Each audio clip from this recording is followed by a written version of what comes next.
The government is planning to give away sovereign British territory along with billions of pounds to Mauritius. The money hasn't been referred to in the spring statement or the budget. Where is it coming from? Well, Madam Deputy Speaker, I've answered questions on this matter a number of times in this House, and this government will not scrimp on security. The base on Diego Garcia will be secured for ourselves and for our allies. Protecting the British people and our allies is our #1 priority, and the full details will be provided in due course. Shadow Minister Andrew Rossendale. Thank you, Madam Deputy Speaker. So, the government have finally admitted to front-loading payments to Mauritius for their surrender deal, caving into Prime Minister Rangulan's demands since taking office in November. Yet, they still refuse to disclose the amounts or clarify which budgets will cover the lease, economic partnership and Chagossian Trust Fund. Why the secrecy? Will the Minister now disclose the details? And will he also confirm if the statement from the Prime Minister of Mauritius is correct in saying that concessions have been made, including the loss of sovereign rights on Diego Garcia and the loss of unilateral lease renewal provisions? And when will this horrific deal finally come to Parliament, and what time will we have to debate it? Or better still, Madam Deputy Speaker, why doesn't the Minister dump the deal completely and keep Chagos British? Well, he neglects, of course, Madam Deputy Speaker, to remind the House that, of course, it was his former government who started negotiations on this very matter, because they recognised that our national security interests and those of our allies were under threat. A financial element was crucial to protect the operation of that crucial base. Once the treaty is signed, it will be put before both houses for scrutiny, after ratification in the usual way, and this will, of course, include costs. The government will not scrimp on our security. Protecting the British people is our #1 priority. Morello. Number 3, please, Madam Deputy Speaker. Minister. Thank you, Madam Deputy Speaker. The UK's diplomatic estate directly supports the delivery of the missions of this government. Maintenance of the diplomatic estate, with an emphasis on safety and security for staff and visitors, has been a core priority for the department during ongoing discussions with the Treasury about the spending review. Thank you, Madam Deputy Speaker. The maintenance and upkeep of the 6,000 properties that constitute the FCDO's overseas estate are estimated to cost £250 million a year. In recent years, this has been funded through the sale of assets.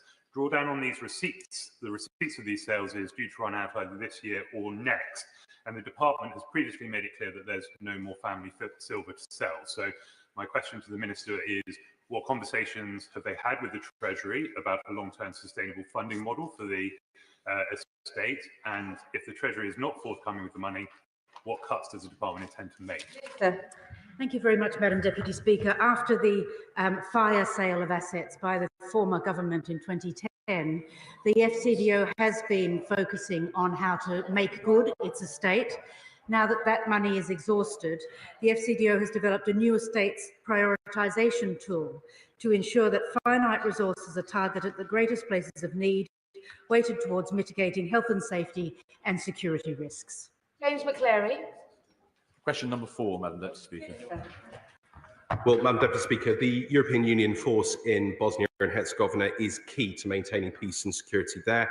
While the UK does not contribute to the mission, we are committed to supporting Bosnia and Herzegovina through NATO and our bilateral defence cooperation, and we're open to exploring enhanced cooperation with the EU, including operations and missions, as we strengthen the UK-EU security and defence relationship, including in the Western Balkans.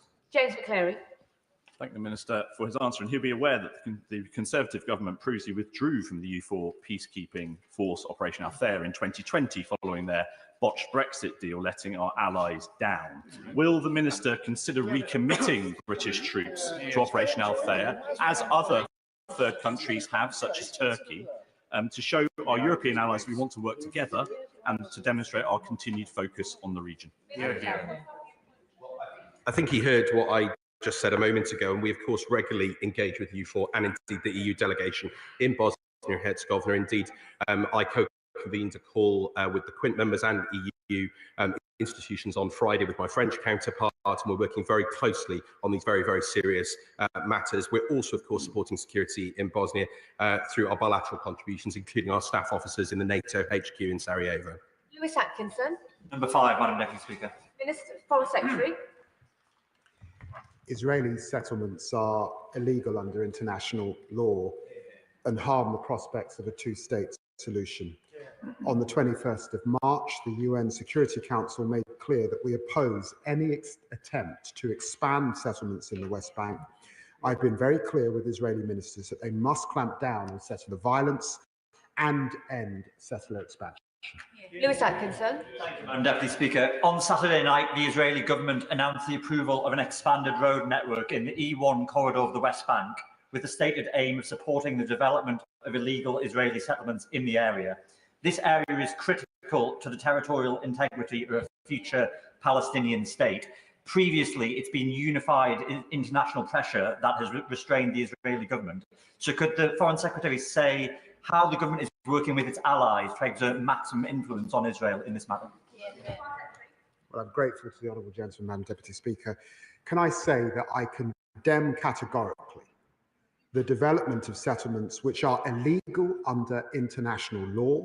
Settlements do not offer security to Israel or to Palestinians. And I also condemn calls to annex the West Bank, which would lead only to violence and jeopardize prospects for a Palestinian state. I'm clear with Israeli counterparts that settlement expansion must stop. We will continue to work with our partners to ensure the prospects for a Palestinian state. Kit Malthouse.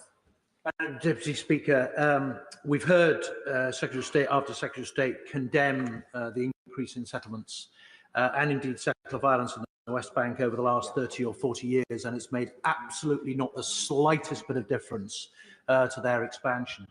So when is the Foreign Secretary going to accept that the only thing that the Israelis will respond to, and don't forget these settlements are sponsored by the Israeli state, is action? When can we expect more sanctions on particularly violent settlers and their organisations? When can we expect a full trade ban on settlement produce? And in particular, will he consider proscribing those settler organisations which are perpetrating terrorism upon an innocent Palestinian population? Well, I'm grateful to the right honourable gentleman. Can I say to him, I actually do think it's important that there is a cross-party position, and successive ministers of both political parties have condemned expansion and have condemned violence and continue to work with partners across Europe and beyond on these issues. I do not say it's easy, and he will know that I announced sanctions back in October and continue to keep these issues under review. The culture of impunity for those engaged in violence is intolerable. And I remember sitting with Bedouins who'd experienced that violence and are being subjected to that expansion just a few months ago. It's horrendous, and that's why in both the UN and in our dialogue with the Israeli government, we're very clear that this harms the prospects of peace and security for Israel. It doesn't further their ambitions. Dr. Rosina Allen-Khan. Thank you very much, Madam Deputy Speaker. The scenes coming out of Palestine recently have been nothing short of shocking. Hundreds killed in settler violence in the West Bank. The brutal torture of Palestinians in Israeli custody is commonplace, and the collapse of the ceasefire means that the devastation and human suffering in Gaza has simply continued. Can the Secretary of State confirm if his department has received any evidence showing that international law has been violated, and whether he will share this evidence and his assessments openly? Well, can I say to the honourable lady, my dear friend, that she's right to raise this issue, and she will know that in a sober and measured way, the government had to make a decision on the basis of our own exports licensing regime, a regime that was put in place by the last government, and we did assess that there was a clear risk of a breach of international law, and therefore we have suspended arms that could be used in Gaza for that reason. That is a decision that from this dispatch box ministers have made under different governments, but we did assess that there was a clear risk of a breach of international humanitarian law. Thank you, Madam Deputy Speaker. Earlier this year, I visited West Bank with some colleagues in the Chamber as part of the Parliamentary delegation, where I saw the awful Israeli illegal violence myself in Hebron and Susa. We did run into two Israeli settlers who clearly wanted us off the area that they had burned down. Will the Foreign Secretary go further than what he's done today of condemning the violence? Will he agree a full sanction and embargo on all Israeli illegal settlements? Because of the position of the City of London, that could have a profound impact and stop this violence. Well, can I make clear to the honourable gentleman that settlement goods do not benefit from any free trade arrangements that we have with Israel. And obviously on the 15th of October, I announced new sanctions targeting 3 illegal settler outposts and 4 organisations that have supported the sponsored violence against communities in the West Bank. Question number 6, Madam Deputy Speaker. Well, I thank my honourable friend for his question. Madam Deputy Speaker, this government is tackling the asylum backlog at record pace so we can work towards ending the use of hotels and ensure more of our ODA budget is spent on our development priorities globally, and detailed decisions on how the ODA budget will be allocated are being worked through as part of the ongoing spending review. Madam Deputy Speaker, the British public increasingly feels that development aid has sadly lost its clarity of purpose. And whilst I accept that there are multiple objectives behind aid, and of course that lifting the world's poorest out of poverty has long been at the heart of FCDO's mission, clearly a reset in the social contract around development aid is needed. So what consideration has the Minister given to shaping development policy that explicitly addresses the upstream determinants of mass migration?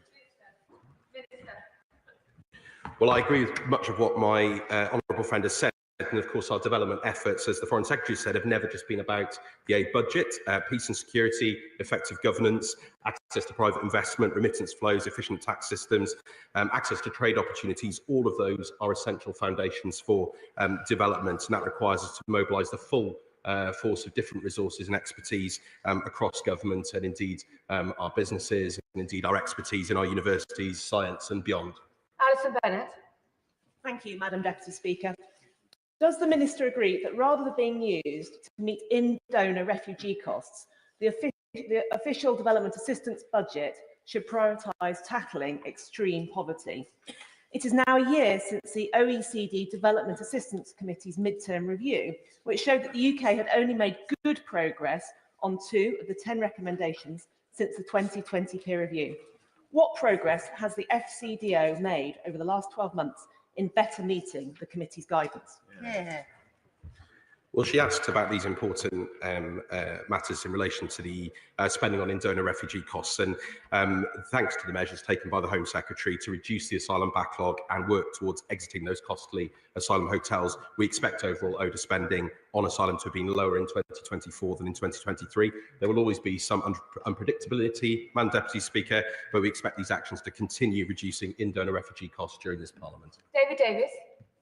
Madam Deputy Speaker. Well, I thank the right honourable gentleman for his question, and decisions on how ODA will be used will be considered as part of the ongoing spending review, but reducing the overall size of the budget will necessarily have an impact on the scale and shape of the work that we do. But I can say that, of course, our important work and support to Gavi is immunising 300 million children and saving up to 8 million lives, and our 1 billion pledge to the Global Fund for 2023-25 is supporting prevention and treatment for HIV, TB and malaria, and will help save over 1 million lives. David Davis. Well, I agree with the Minister on what he just said, but Gavi themselves say that the change in policy will mean 37.9 million fewer children will be immunised, which means over 5 years, 600,000 will die. How on earth does he live with himself with that policy? Well, with the greatest of respect, you will know my own record on these important issues and advocating for them over very many years in this place and outside. And I don't accept his characterisation. Decisions have not yet been taken. They are being taken as part of the spending review. And he will know that the UK is one of the largest donors to Gavi, and we've committed 1.65 billion in the current strategic period up to 2025. And that's going to make absolutely important impacts on children's lives around the world. Emily Darlington. Thank you, Madam Deputy Speaker. Gavi was created very much with the UK as a driving force. It's one of the proudest achievements of the last Labour government. It's immunised almost 2 billion people in the world. Not only is it saving lives, it's also a very important jobs and work here in the UK with our fantastic life sciences sector. So will the Minister give a commitment that will continue to be a leading force in Gavi at the replenishment in June? Madam Deputy Speaker, the Foreign Secretary has been discussing these important issues with the Health Secretary. She's absolutely right to point out the important role of Gavi and indeed the role that we have played in Gavi. As I said, the decisions will be set out in due course, but I hear what she and indeed other honourable and right honourable members are saying on this important issue. Shadow Minister Wendy Morton. Thank you, Madam Deputy Speaker. It's very clear from the answers from ministers that we still have no indication about which programmes and where will be affected by the planned reductions to ODA and from when exactly these cuts will be effective. We're told to wait for the spending review, yet many organisations, including those tackling infectious diseases, are left facing uncertainty and they're left working at risk. So can the Minister tell us what instructions have been issued to his department's humanitarian aid programmes about what they're expected to do between now and the spending review in June? Well, we clearly have difficult decisions to make, Madam Deputy Speaker, but the FCDO is not pausing all ODA programming. It's not making a cliff edge happen in this year, and we're focusing on ensuring that every pound is going to be spent in the most impactful way in this new context, which is a very difficult decision, as the Prime Minister, Foreign Secretary, myself and others have set out, and we will set out the details in due course, but we are listening closely to members of this House and indeed the many partners and stakeholders that we work with on these important issues. Alex Sobel. Number 8, please. Minister. Thank you very much, Madam Deputy Speaker. As you are aware, Madam Deputy Speaker, having signed off on the Memorandum of Understanding in 2024, it's an agreement to create a policy framework which promotes good environmental and social governance practices in critical minerals, mining and processing.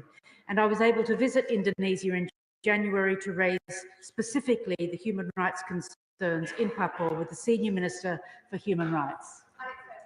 Thank you, Madam Deputy Speaker. In 2018, President Joko Widodo promised the United Nations High Commissioner of Human Rights that he would be allowed to visit West Papua. No visit has yet been facilitated by Indonesia, even though 2 High Commissioners have been and gone. Without a visit, it's impossible to assess the real human rights situation. Will the Minister ensure the UK does not engage in critical mineral extraction in West Papua before such a visit takes place? The UK continues to support the visit by the UN High Commissioner for Human Rights, and through initiatives like the Voluntary Principles on Security and Human Rights and the UK-Indonesia Critical Minerals MOU signed off by yourself, Madam Deputy Speaker, the government promotes best practice on sustainability and respect for human rights. Tom Tugendhat. Thank you, Madam Deputy Speaker. Look, I'm delighted to hear that she's been raising human rights concerns with the government of Indonesia about critical minerals. Would she have a word, perhaps, with her colleague, the Environment Secretary, about the human rights concerns about other critical mineral conversions in China that go into a green energy economy that is supposed to be environmentally, socially, and have governance accords, and yet somehow or other it fails on all of those. It fails because it's coal-powered production. It fails because it's made by socially, well, I hope she agrees, socially undesirable slave labour, and governance because there's no oversight. Will she have those same conversations within her own government?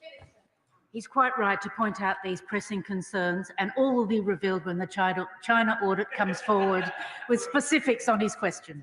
Ellie Chowns. Question number 9, Madam Deputy Speaker. With permission, Madam Deputy Speaker, I'll answer questions 9 and 20 together. I am deeply concerned about the resumption of hostilities in Gaza. The Foreign Secretary and I are pressing all parties to return urgently to dialogue and to implement the ceasefire agreement in full. Since the renewed outbreak of hostilities, the Foreign Secretary has spoken to Secretary Rubio, Israeli Foreign Minister Gideon Saar, EU High Representative Kallas, and the UN Emergency Relief Coordinator Tom Fletcher. We've also been working with our French, German, and Italian partners in support of the Arab Plan for the reconstruction of Gaza as part of wider peace-building efforts. Ellie Chance.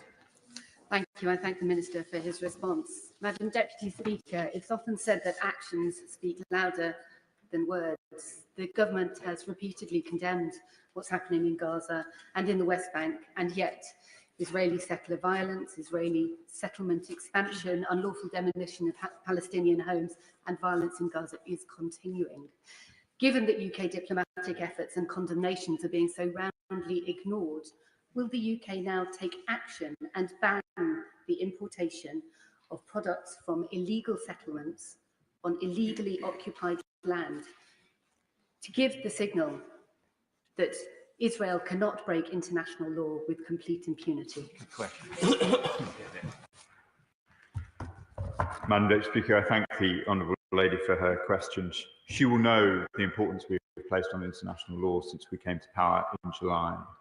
We have been clear throughout this period we want to see a ceasefire in Gaza. We regret that at this point we are still in disagreement with the Israeli government, and we regret the scenes in the last few weeks, both in relation to the West Bank and Gaza. In relation to settlement goods, as the Foreign Secretary said earlier in this session, and I've said before, different provisions exist for illegal settlements, which we consider illegal, which do not benefit from any of the provisions that would otherwise cover goods from Israel. Dr. Zubair Ahmed. Thank you, Madam Deputy Speaker. Over the last week, I've been in touch with medical colleagues on the ground in Gaza and also with representatives of hostage families in Israel. In Gaza, they corroborate the worrying UN reports of a shallow grave containing the bodies of 15 paramedics and rescue workers, seemingly shot one by the Israeli army, some of them still wearing their surgical gloves that they were using to save the lives of others. In Israel, hostage families feel increasingly distant from their own government and abandoned from them. Hamas, of course, is a terrorist organization, but Israel is an ally. Can I ask the Minister, as a critical friend and ally, what further steps can we take to reinforce our message that the Israeli government's current trajectory is destructive for peace and indeed for their own interests? Madam Deputy Speaker, my honourable friend, a surgeon himself, who I know has been closely engaged both with the medical questions in Gaza and also the incredible bravery of those who provide that assistance, is right to ask this question.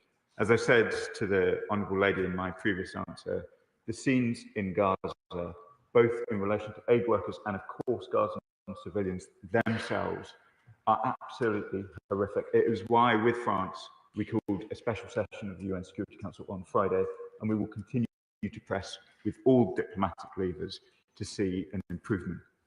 Dr. Andrew Morrison. Thank you, Madam Deputy Speaker.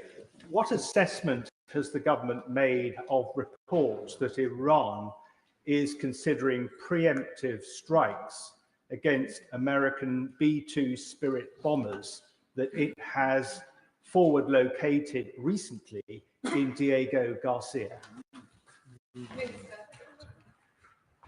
Madam Deputy Speaker, as the House would understand, I won't provide a detailed commentary on reporting, but we remain deeply conscious of the potential threats from Iran, both in this country and in the region.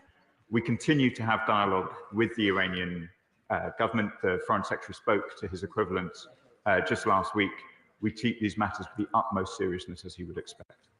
Uma Kamaran. Speaker, like many, I was extremely alarmed to hear the Israeli Defence Minister Katz threaten the total destruction of Gaza.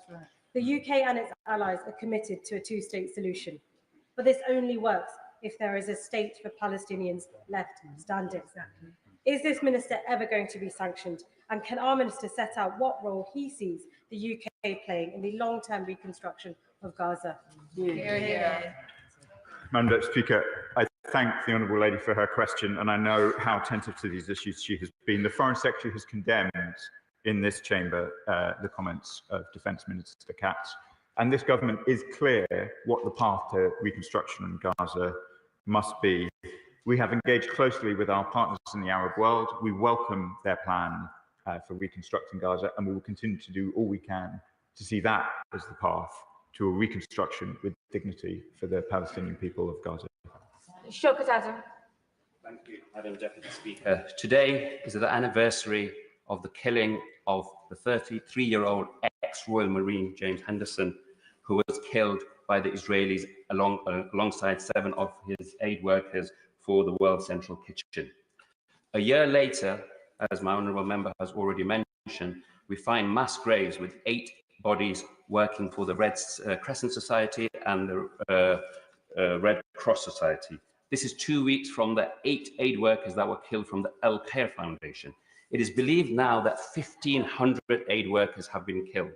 Does the Secretary of State believe it is illegal under international law to kill aid workers? And if so, what are you prepared to do? What are they prepared to do about it? Madam Deputy Speaker, I'm grateful to the honourable gentleman for an opportunity to comment. Today is indeed the 1-year anniversary of the appalling strike on the World Central Kitchen convoy. It killed 7 people, including British citizens John Chapman, James Henderson, and James Kirby. I'd like to pay tribute to their bravery and remember again the appalling tragedy of that day. I met alongside the Foreign Secretary these families in November. They are determined to see justice for their family members, and I know the whole chamber will be united in that determination. Israel's military advocate general must quickly and thoroughly conclude their consideration of the strike, including determining whether criminal proceedings should be initiated.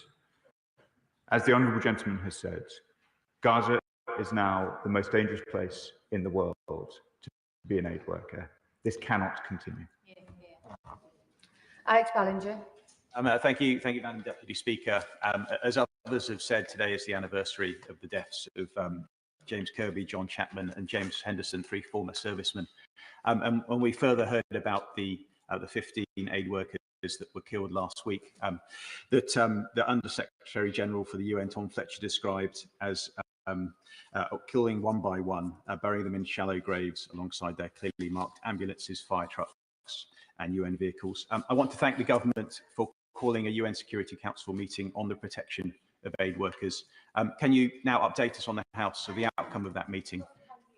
Sorry, can the Minister, I apologise. Could the Minister update us on the outcome of that meeting and what further steps we are taking to protect aid workers in Gaza? I thank my honourable friends for the question.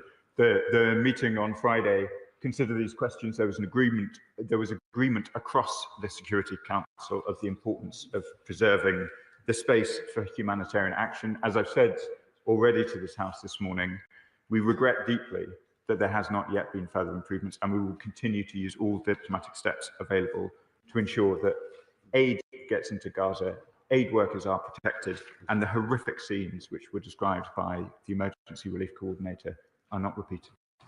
Shadow Foreign Secretary Dave Patel. Thank you, Madam Deputy Speaker. Our thoughts continue to be with the hostages held in Hamas captivity in Gaza and their families.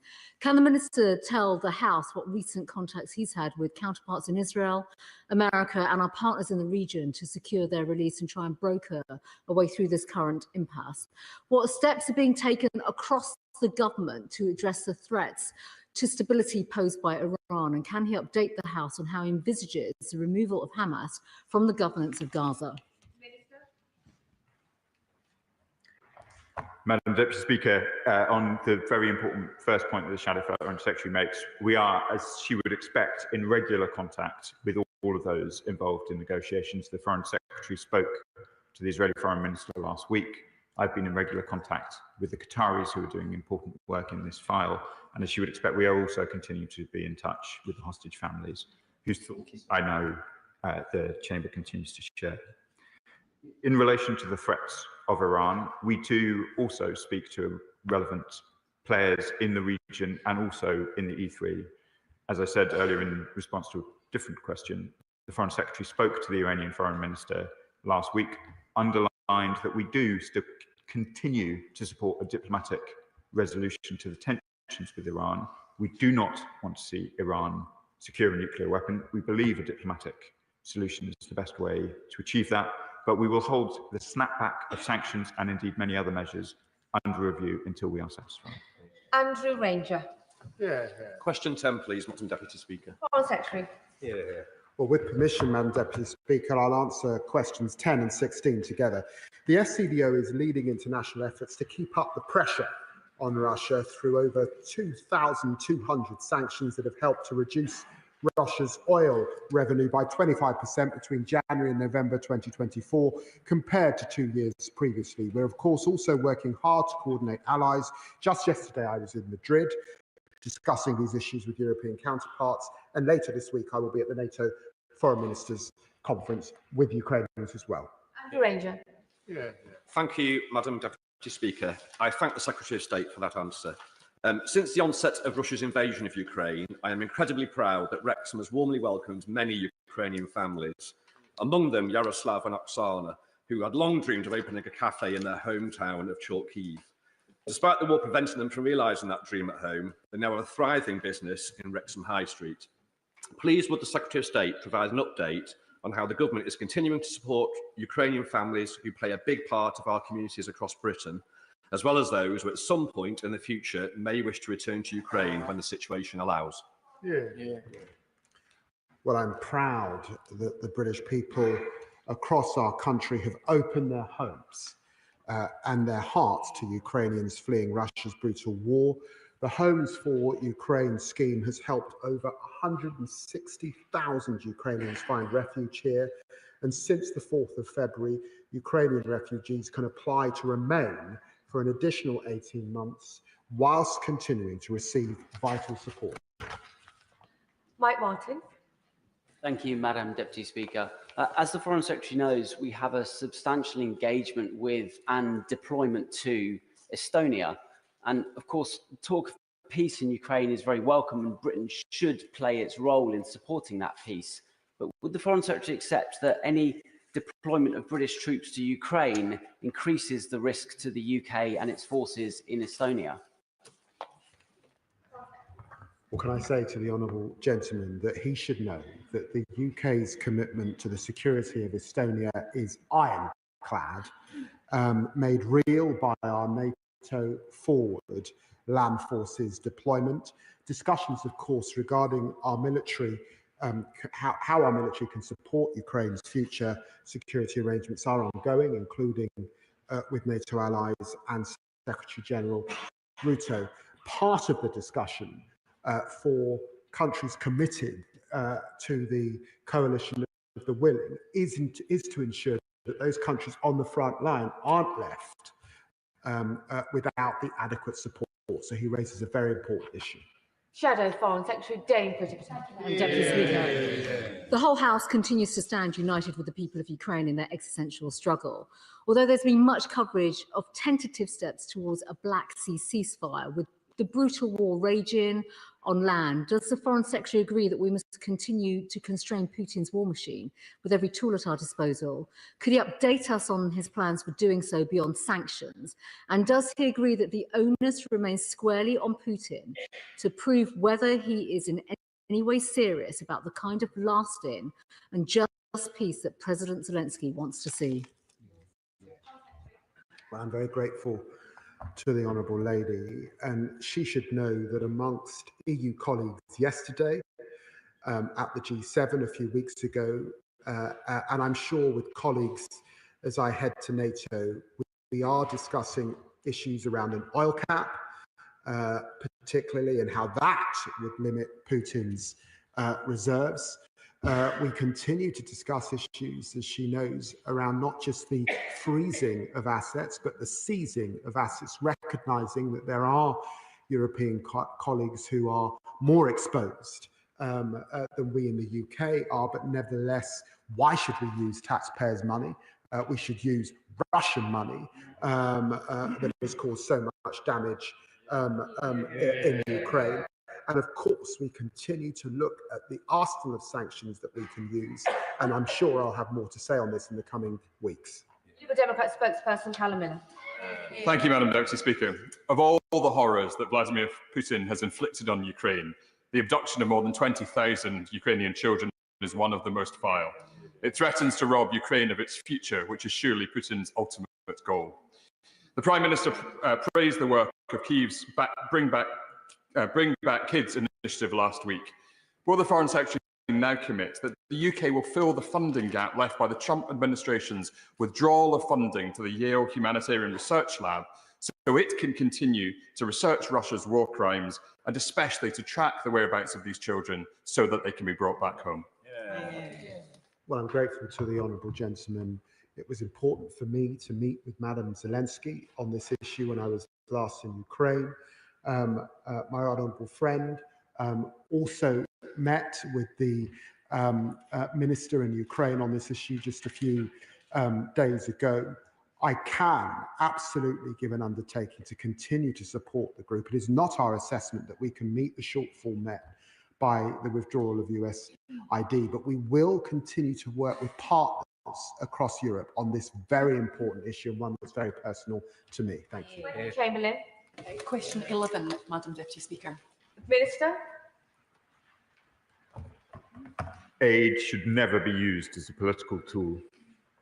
As the Foreign Secretary made clear to this House on the 20th March, blocking humanitarian aid into Gaza is appalling and unacceptable. Israel must allow aid into Gaza immediately. The Foreign Secretary made this clear to Israeli Foreign Minister Saar on the 21st of March and issued a joint statement with his French and German counterparts on the 5th. Gaza is the deadliest place in the world to be an aid worker. Over 400 aid workers have been killed in the conflict. Restoring the ceasefire remains the best chance to see hostages release, a surge of humanitarian aid, and bring this bloodshed to an end. Wendy Chamberlain. Thank you, Madam Deputy Speaker. It's clear from the Chamber already this morning that we all despair at the recent breakdown of the ceasefire agreement, the resumption of hostilities and the blockade of aid into Gaza. And now we have warnings of an unprecedented humanitarian disaster in the Gaza Strip, which is very hard to imagine after what we've already seen there. The Minister mentioned the conversations that have been had with Israel. Can he assure me that we are making clear that the only way we will achieve a lasting peace is through a two-state solution, and that is not achieved by subjecting people to such hardships? And secondly, what conversations are ongoing with allies about restoring aid drops directly into Gaza itself? Madam Deputy Speaker, I can confirm that we say regularly to our Israeli counterparts and indeed to all others in the region, the only route out of these horrors is a two-state solution. It's an outcome which provides for both the safety, security and dignity of both peoples. We are talking with our partners too about what might be done in order to try and ensure aid gets into Gaza through whatever means at our disposal. But at its core, Israel must relax the restrictions and allow aid into Gaza. That is the way to get the scale of aid into the Strip that is required. And we saw during the ceasefire the massive increase in aid, and that is what we want to see. Brian Ishman.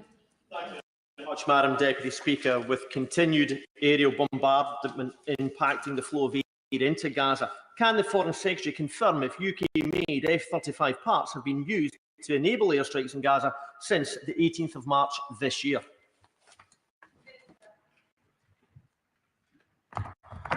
Madam Deputy Speaker, just to clarify my previous answer, it was on the 5th of March that the Foreign Secretary spoke to Foreign Minister Saar, not the 21st. In response to the question of my honourable friend, we will continue to press these issues with the Israeli government. It is clear to this House that we have not succeeded over these long months in ensuring the level of aid into Gaza that we would like to see. It is clear that we have not had the protections for humanitarian workers that we want to see. Deconfliction with humanitarian aid workers is a vital part of ensuring their security, and we're pressing the Israelis to do so. Alex Meyer.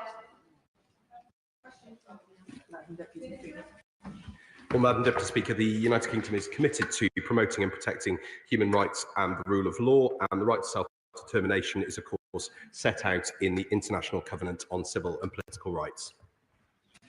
Alex Meyer. Thank you, Madam Deputy Speaker. 700,000 people in Washington, D.C. are currently disenfranchised because their representatives in the Senate and the House of Representatives don't have voting rights or full control of local government affairs. It's the equivalent of everyone in Bedfordshire voting for MPs and having no chance to go through the voting lobbies.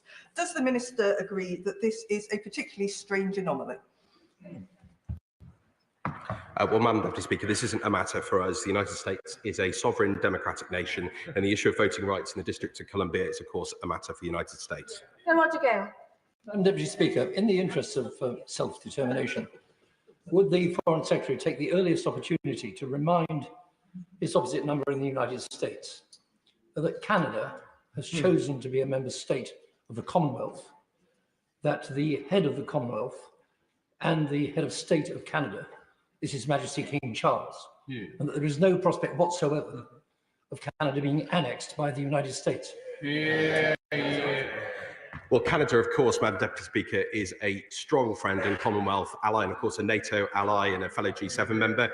I have strong ties with Canada myself, as the honourable gentleman might know, and of course I was delighted to reiterate our friendship when I met my ministerial counterpart the other week, and indeed, of course, Prime Minister Carney, the new Canadian Prime Minister, was welcomed by the Prime Minister, and of course the Foreign Secretary has been meeting with his counterpart in recent weeks, and we continue to work strongly with Canada on many issues globally. Vicky Slade. Question 13, please, Madam Deputy Speaker. Foreign Secretary. We're concerned at the expansion of the government of Israel's war aims and operations in the West Bank. I made clear my serious concerns on the continuing Israeli operations when I spoke to the Israeli Foreign Minister Gideon Saar, as my honourable friend says, on the 5th of March, but also on the 21st of March, and we're clear that civilians must be protected and the destruction of civilian infrastructure minimised. Thank you, Madam Deputy Speaker. It emerged today that a 17-year-old Palestinian boy taken from the West Bank has died in Israeli detention, having been held for 6 months without charge. And Israel has also been striking inside the West Bank, and in doing so emboldening illegal settlers in their own violence. Given Israel claims that their target is Hamas and not the people of Palestine itself, what specific actions is the Foreign Secretary taking to protect Palestinians in the West Bank from both settler violence and Israeli forces?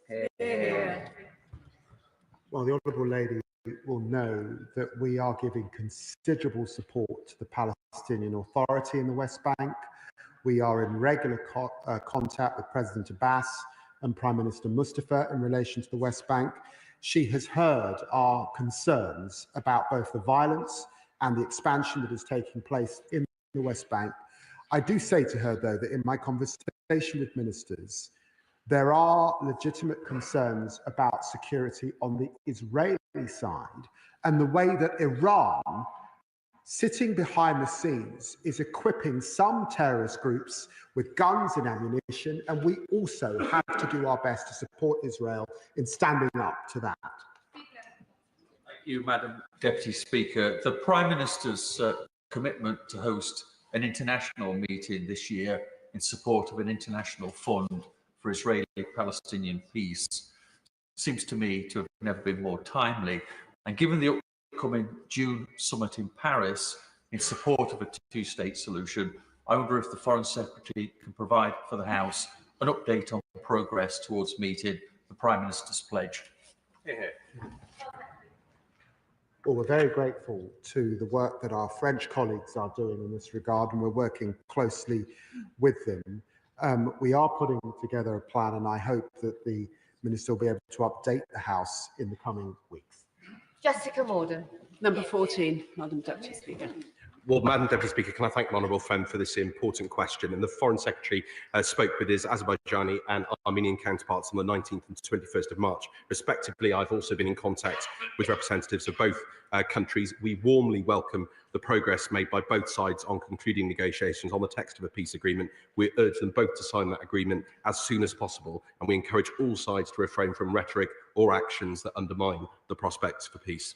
Jessica Morden. Thank you, Madam Deputy Speaker. It's clearly a critical time for peace in the region, and the offensive by Azerbaijan in Nagorno-Karabakh resulted in a forced displacement of up to 120,000 Armenians, and also continued detention of 23 officials and civilians. There's much concern about the conduct of the child, about their welfare, and about their access to legal support. So what more can the Minister do to put pressure on the government of Azerbaijan to get to look for their release and to get access to the prisoners? Here. Well, I thank my honourable friend for important work on these issues, and the UK has consistently called for the release of all the remaining prisoners of war. We continue to urge the Azerbaijani authorities to ensure those detained during its long-standing conflict with Armenia are afforded a fair trial and provided safe conditions. And I raised this specifically with the Azerbaijani President's Special Representative in October, and we continue to engage with them on this issue. Thank you, Madam Deputy Speaker. Yesterday was the anniversary of the actually attempted genocide of the Azerbaijani people by the Armenians, and I'm sure the whole House would issue our condolences for that purpose. But still, in the newly liberated territories of Nagorno-Karabakh, there are literally hundreds of mines that are being cleared literally by hand. What action is the government going to offer in terms of support to Azerbaijan in removing these mines so that the land can be used for beneficial purposes? Well, he rightly raises the issue of mines, and he will know the important role this country has played in demining efforts around the world. And I'm very happy to write some of the details of where we are on that in relation to Azerbaijan, but we've discussed it with them on a number of occasions. But I think the most important thing is that we continue to work towards the signing of that peace agreement between Azerbaijan and Armenia, so the people of those two countries, which we have strong relationships with, can live in peace and harmony alongside one another. Peter Bedford. Question 15, please. Minister. Any Minister, Foreign Secretary, Minister? It's me again. Madam Deputy Speaker, with permission, I will answer questions number 15 and 19 together. As we and Mauritius have repeatedly said, including in joint statements on the 20th of December and the 13th of January, both sides remain committed to concluding a deal on the future of the Chagos Archipelago, which protects the long-term effective operation of the joint UK-US base on Diego Garcia. And once the treaty is signed, it will be put to Parliament for scrutiny before ratification in the usual way. Thank you, Madam Deputy Speaker. Given that there is no binding legal basis, indeed, for the ceding of the Chagos Islands, and that the deal will cost the hard-pressed British taxpayer north of 9, 18, possibly £50 billion a year, will the Secretary of State confirm what total financial liabilities will be brought to the UK, and whether this will be funded from the uplift in the defence budget announced in the spring statement? Well, Deputy Speaker, I have answered these questions on a number of occasions, including earlier on. I've been very, very clear that a financial element was crucial to protect the operation of such a vital base for our security, for the security of our allies. Once the treaty is signed, it will be put before houses for scrutiny before ratification in the usual way. This will include costs, and we're not going to scrimp on security. Protecting our interests and those of our allies is the most important thing. Dr. Ben Spencer. Thank you, Madam Deputy Speaker. Politics is about choices, and the speculation around how much the government wants to hand over to Mauritius starts at £9 billion. That goes a long way with ODA. Does you regret this choice? Deputy Speaker, as I've said, a financial element, let's remember this is over 99 years, was crucial to protect the operation of the base. And if we don't pay for our security, somebody else might attempt to get in there. And that is one of the crucial reasons why we have worked closely with Mauritius, with the United States, with other allies, with other partners, including India, to protect our base on Diego Garcia. I can hear the chuntering from the Shadow Minister, but it is simply not correct. We are protecting Diego Garcia. We are protecting our interests there. We're protecting our national security. I'm afraid I simply don't accept what he's saying. And of course, if there wasn't a problem, why did his government start the negotiations in the first place? We're now moving on to topicals, and I call Munira Wilson. Number one, Madam Deputy Speaker. Foreign Secretary. Well, Madam Deputy Speaker, yesterday in Madrid, I discussed with counterparts strengthening Ukraine's hand. With the Speaker in Kyiv yesterday, the House is united on Ukraine, Madam Deputy Speaker. 1 year on, the appalling IDF strike on the World Central Kitchen convoy killed James Kirby, John Chapman and James Henderson. I'm sure the whole House mourns their loss and calls for accountability. And we will keep demanding protection of all civilians and aid workers in Gaza and strive to restore the ceasefire, free hostages and end this war. Munira Wilson. Thank you, Madam Deputy Speaker. Research published by UNICEF shows that last time the overseas aid budget was cut, it was support for children, for their education and for their nutrition that was cut the deepest. So will the Foreign Secretary give assurances to this House that this time his cuts won't, children won't bear the brunt of his cuts, and will he commit to protecting child-focused development programmes? Well, can I say to the Honourable Lady, the last time it was cut overnight. The government abolished DFID. There were terrible cliff edges, and our reputation was badly damaged in the world. We're not throwing the money that we have had to withdraw from development into a black hole like the last government. What we are doing is investing in hard power. She will recognise that war in Ukraine has cost the continent of Africa £7 billion and upwards. And it's for that reason that it's important we invest in hard power, we invest in diplomacy, and we continue to invest in development. We will still be the 6th biggest development partner. Patrick Hurley. Thank you, Madam Deputy Speaker. The cooperative movement has a long and proud history in helping to rebuild local economies post-conflict. So in this, the UN Year of Cooperatives, will the Minister agree to meet with me and representatives of the cooperative movement to discuss the ways in which government can promote cooperation as a solution on the global stage?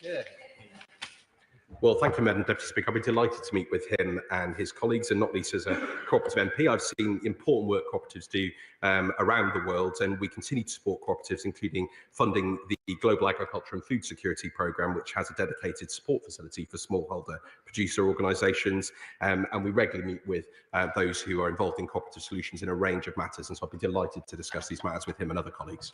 Shadow Foreign Secretary Dame Priti Patel. Deputy Speaker, last month the Foreign Secretary gave a speech on trade, but could not explain how much, if any, growth would follow the measures he announced. So what role is the FCDO actually playing in supporting the trade negotiations with the United States? What discussions has the Foreign Secretary personally undertaken about the trade agreement? And can he confirm this will be a comprehensive trade deal that the Conservative government was negotiating? No, because the Conservative government badly failed in their negotiations with the US. We are engaged in intense conversations to strike an economic agreement at this time. We continue discussions with our Indian counterparts also on a trade deal, and with the Gulf, picking up the failure of the last government to land the trade deals that will deliver growth in this to this country. And in coming into the Foreign Office, it's been absolutely essential that I position the Foreign Office as the international delivery arm for growth. All of our missions recognise this. I announced measures that included working much closely with business, measures that should have been done under the last government. Shadow Foreign Secretary Dame Priti Patel. Deputy Speaker, we know that the Labour government continued to closely up to the Chinese Communist Party because they are desperately seeking growth. With the government unable and unwilling to stop solar panels, and might want to listen, they are unwilling to stop solar panels being made by Uyghur slave labour coming into the UK, unable to stop China putting bounties on the head of Hong Kongers living here, failing to put China on the enhanced tier of furs. Can the Foreign Secretary explain how our economic and security interests are being served by Labour government's alleged reset with the CPP government? I mean, the Honourable Lady, uses the phrase CCP almost as if to suggest that I'm some sort of communist. I mean, look, The last government had 17 different approaches to China on counting. It bounced around so much. There was the Ian Duncan Smith position, the Rishi Sunak position, the Liz Truss position. We've lost count at how many positions. We've been clear that there are areas where we will cooperate with China, there are areas where we will challenge China, and there are areas where we must necessarily compete. It's right that we engage with China. Closing our ears, pretending they're not there, is no strategy, and that's why the government has absolutely changed the strategy of the last government. And the Foreign Secretary doesn't need to be reminded that we don't reference sitting members by their names, by their constituencies. Neil Duncan-Jordan. Madam Deputy Speaker, as has already been mentioned in the chamber this morning, a year ago today, my constituent John Chapman was murdered by the Israeli Defence Force while working for World Central Kitchen, delivering humanitarian aid in Gaza. His family now want to know when the Israeli government is going to bring criminal charges against the perpetrators, when they will be awarded compensation for their tragic loss, and what our government is doing to ensure justice prevails. Well, I'm very grateful to the honourable gentleman for that question. Last month, I pressed Foreign Minister Saar to conclude the Military Advocate General's consideration of the World Central Kitchen incident, including determining whether criminal proceedings should be initiated. I've met the families of those killed in the attacks and assured them that this government will continue to support their calls for justice. Gaza is the most dangerous place in the world to be an aid worker, with over 400 killed since the start of this conflict. We need to see lasting safety improvements for aid workers on the ground, and that is a fitting legacy to those British individuals that have lost their lives. Liberal Democrat spokesperson Callum Miller. Thank you, Madam Deputy Speaker. My constituents who work at the BMW mini plant in Cowley are deeply concerned about the impact of Donald Trump's global tariff war. The uncertainty the plant faces is made much worse by the red tape that now inhibits integrated car production with suppliers in the EU. So does the Foreign Secretary agree that in addition to a robust response to the White House, the best step the government could take to support British businesses would be to start talks on a bespoke UK-EU customs union without delay? We are an open trading nation. We have been that under successive governments. It's hugely important at this time that we continue the intense conversations we're having with the US administration on getting an economic agreement, that of course we prepare for the worst. All options remain on the table, as the Prime Minister indicated again just yesterday. But it's also right that the Business Secretary and I and others across government continue to engage with business and industry so we can give them the best support at what will be a turbulent economic time, not just for our own country, but across much of the world. Topical questions must be kept short, otherwise there'll be many disappointed colleagues. Chris Kane. Thank you, Madam Deputy Speaker. Given the recent decline in the number of international students coming to the UK, what measures is the Minister taking, along with colleagues from other departments, to ensure that universities like Stirling, which have long benefited from diverse international student populations, remain attractive and accessible to prospective students from abroad? Our strong knowledge economy is one of our best exports, and each minister on the front bench makes sure to promote learning in the UK and learning in people's home cities where our campuses have presence there, and we will continue to do so. Father of the House, Edward. I'm a simple soul, so I trust the Foreign Secretary completely. Will he assure me that nothing in the product regulation and metrology bill, which we're debating only this afternoon, will in any way nullify Brexit by limiting our deal to make our own decisions on regulation and to conduct our own free trade deals? And above all, as a great British patriot, will he assure me that nothing in the bill will allow any minister to ever abolish that most glorious of British symbols, the Great British Pint? Well, can I assure the right honourable gentleman that the British pint is safe under this government. I will write to him on the detail in the coming days, though. Luke Meyer. Thank you, Madam Deputy Speaker. Can I ask the Foreign Secretary what discussions are being had with China with regards Xingye, the Chinese owner of British Steel, who last week rejected a generous offer from the government to put the industry on a stable footing? Does he agree with me that Xingye, for the importance of this strategic industry, need to come back to the table and agree a deal? And if they will not, that we ought to step in and make sure British steel is made in Britain? Well, I have regular conversation with the Business Secretary. As the Minister for Industry made clear on Thursday, this government believes in the UK steel sector. We prioritised engagement with British Steel and have made a generous conditional offer of financial support. We remain in negotiations with the company and trade unions to find the best possible outcome. Neil Shastri-Hurst. Thank you very much, Madam Deputy Speaker. What further information did the Foreign Secretary have that led him to make a different decision to the detailed objections from the police, the security services and our allies, and support the new Chinese super embassy? And will he share it with the House? The honourable gentleman must have missed the letter that I, in the Home Secretary, quite properly wrote to the Secretary of State for Local Government, who, acting in her quasi-judicial position, has a decision to make. But we were clear that security interests are paramount, and we made our views very clear so they can be considered. Rena Murray. Thank you, Madam Deputy Speaker. Last Monday, the 24th of March, another 2 journalists were killed in Gaza. There have been over 200 journalists killed in Gaza since October the 7th, 2023.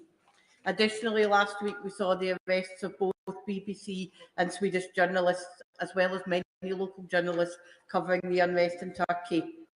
Can I ask the Minister to outline what the government is doing to protect the role of journalists, regardless of nationality, who are showcasing what's going on in conflict zones? My honourable friend, Madam Speaker, asks a vital question.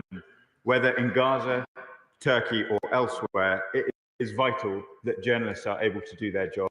We are incredibly proud of the BBC and all other UK outlets overseas who do a vital role in holding power to account, and we will continue to support them. Thank you, Madam Deputy Speaker.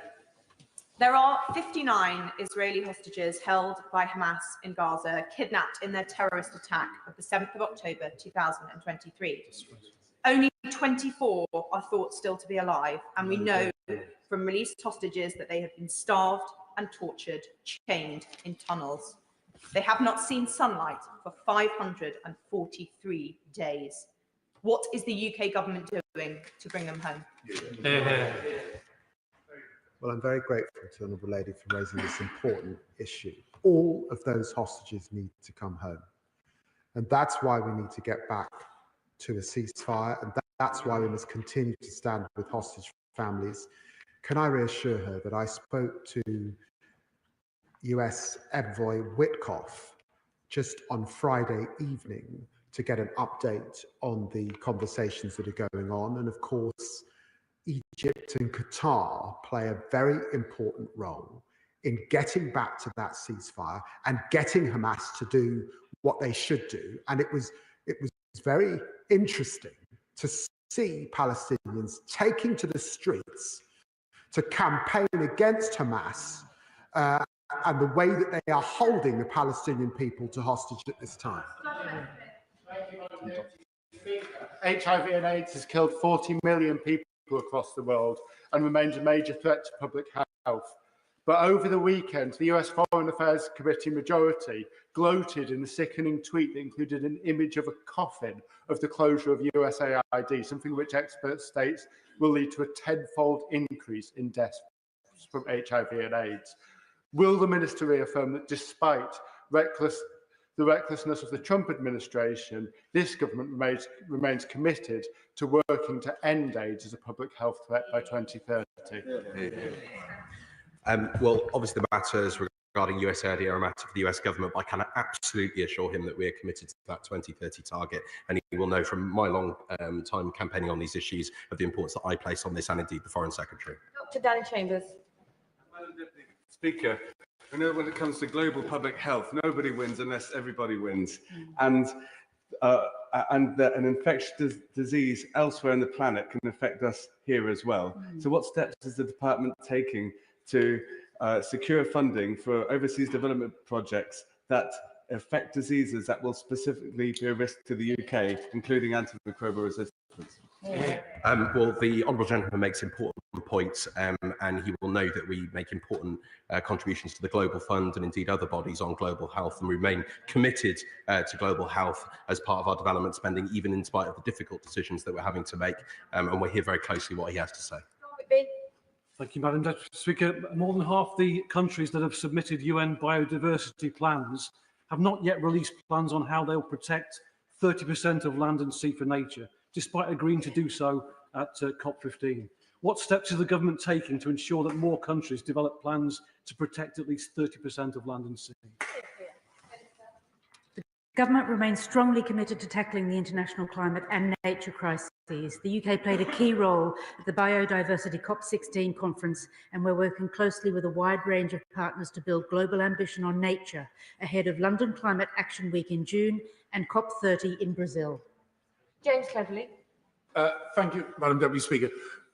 In February, the Foreign Secretary rightly criticised America's aid cuts, and then 2 weeks later was humiliated by his own Prime Minister when his departmental budget was smashed to bits. So what is he doing to re-establish his and his department's credibility on the world stage so we can once again have genuine influence internationally? What can I say to the honourable gentleman? This government has not made an ideological decision to cut aid, and he knows that. There are other governments around the world making ideological decisions to cut aid. This government did not make the decision that the last government made, also to switch off aid overnight.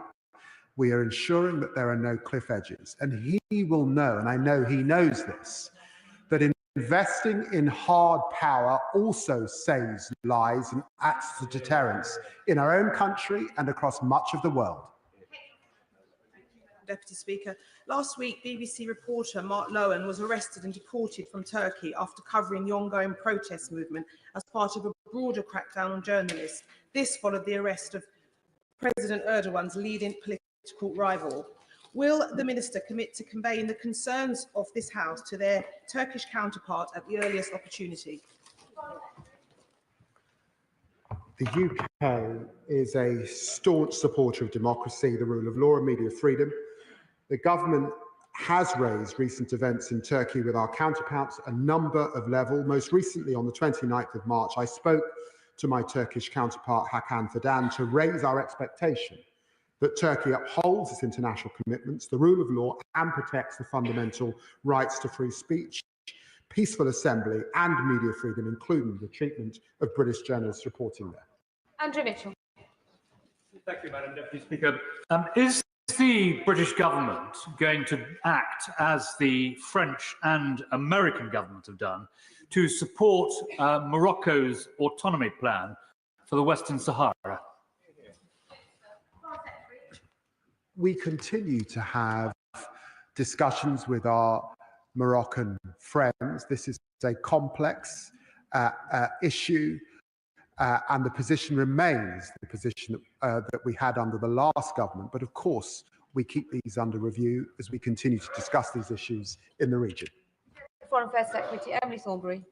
Thank you very much, Madam Deputy Speaker. The Foreign Secretary has said repeatedly that the UK should move from freezing to seizing Russian state assets, although I'm still waiting to hear what proportion of those are in the UK. Meanwhile, 300 billion sits in the EU, and when peace eventually comes, the rebuilding of Ukraine will need to be paid for by the Russians. So those frozen billions will be key. When I was at a security conference in Poland last week, everyone seemed to agree that these assets needed to be seized. So I ask the Foreign Secretary again, What are the remaining barriers to seizing those assets, and what concrete steps is he taking to ensure that he can bring our allies with us? Well, I'm very grateful to the Right Honourable Lady for raising this issue. It's a complex issue, and it's an issue where it is best to act in consort with our closest allies, recognising that allies in Belgium, in Germany, and other countries in Europe are more exposed than we are. We continue to work at pace with our allies. This will be an item, it was an item I discussed yesterday in Madrid with the Weimar Plus group, which included our Polish, French, Spanish colleagues particularly, and I'm sure it will be an item discussed at NATO foreign ministers later on this week. Ryan Matthew. Thank you, Madam Deputy Speaker. In the light of the Prime Minister's announcement of the impending ODA cuts, how will the UK government be a global leader on water security and climate-affected communities to adapt and build wash systems that are resilient to climate change? Well, I thank the honourable member for pointing out the importance of these issues. He knows the UK has a strong record on them. Obviously, all decisions on the future ODA spending will be discussed as part of the ongoing resource allocations as part of the spending review, but I note what he says. Relevant Select Committee, Sarah Champion. Speaker, on the 23rd of March in Gaza, 8 medics from the Palestinian Red Crescent, 5 responders from the Civil Defence and a UN staff member were all killed by IDF when responding to casualties. Their bodies have been returned today. International humanitarian law is clear. Medical personnel, ambulances, humanitarian relief workers and civil defence organisations must be respected and protected. International humanitarian law is not something for debate. The Foreign Secretary understands the importance of upholding the law and holding to account all who breach it, including our friends. So why is Israel seemingly allowed to act with impunity when it comes to protecting medics, humanitarian workers and civilians? Minister. Madam Deputy Speaker, on this day, the one-year anniversary of World Central Kitchen, I want to be clear that nobody has impunity, that we expect full legal processes to be followed, including in Israel, and the Foreign Secretary and I have both spoke about the important role that the Military Advocate General will play in that. In relation to my honourable friend's wider question, it is clearly deeply problematic that deconfliction does not exist in Gaza, that aid workers continue to be in such peril as she described, and we will continue to use all methods at our disposal to try and improve the situation. Final question, Stephen Geckins. Thank you, Madam Deputy Speaker. On the 18th of March, the Foreign Secretary told this House that there had been a breach of international law by Israel in terms of blockading aid getting into Gaza. If he takes international law seriously, will he tell us what sanctions are in place as a result of that? Minister, Foreign Secretary, Minister, anybody. We have announced to this House, Madam Deputy Speaker, a series of sanctions in relation to risk of breaches, in relation to the attacks on aid workers, which I've covered a number of times in this session. I'm sure the Minister can follow up in writing. That's the end of the Foreign Office and Commonwealth questions. Point of order, Sarah Champion. On a point of order, Madam Deputy Speaker, after much chasing in October last year, the Foreign Secretary committed to give oral evidence to my committee early in the new year. He's not done so to date. We don't have a date in the diary, despite repeated requests from my committee team. So can you advise me how I can encourage the Foreign Secretary to give evidence? Much is going on in the world that we need to discuss. I am grateful to the honourable member for giving notice of her point of order. The chair is not responsible for ministerial appearances before select committees, but I can see the Foreign Secretary is keen to respond. No doubt he will have a positive response to her statement or a point of order right now. Foreign Secretary. Well, in response to that point of order, Madam Deputy Secretary, just to remind the House that I appeared before the Foreign Affairs Committee on the 4th of December. I will be appearing in front of the International Relations and Defence Committee of the House of Lords on the 30th of May. We have made changes to the development, as has been discussed in the House this afternoon. My honourable friend Baroness Chapman will be appearing before the International Development Committee on the 13th of May. And of course, I will appear again before the Foreign Affairs Committee and in front of the Honourable Ladies Committee in due course. And I hope to do that by the end of the summer or in the September recess period. Right. I will give the front benches a few moments to swap over so we can prepare for the first urgent question.